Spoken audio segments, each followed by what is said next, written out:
In today's video, I'm going to show you exactly how to integrate Zoom with Slack step by step. This integration is perfect if you want to start Zoom meetings directly from Slack, get meeting notifications inside your channels, and improve team collaboration without constantly switching apps. This works for both personal and team Slack workspaces. If you find this tutorial helpful, make sure to hit the like button and subscribe to the channel for more easy software tutorials just like this.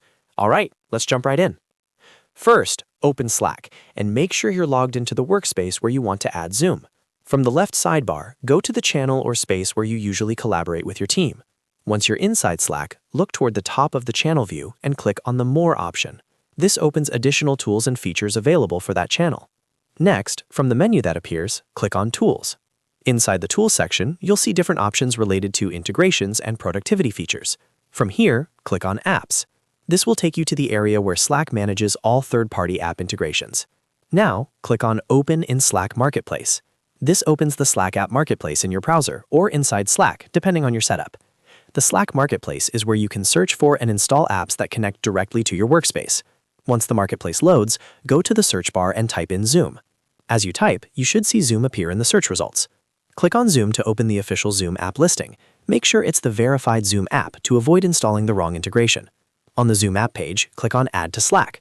At this point, Slack will prompt you to review permissions.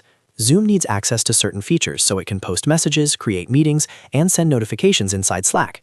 Review the permissions carefully, then approve them to continue. After confirming the permissions, you may be asked to sign into your Zoom account and complete a few additional settings. Follow the on-screen instructions, and once everything is confirmed, Zoom will be successfully added to your Slack workspace. Now you can start Zoom meetings directly from Slack, receive meeting reminders, and even use Zoom commands inside your channels. This makes team communication faster and keeps everything in one place. And that's it. You've successfully integrated Zoom with Slack. If this video helped you out, don't forget to hit the like button and subscribe to the channel for more simple and up-to-date software guides. Thanks for watching, and I'll see you in the next video.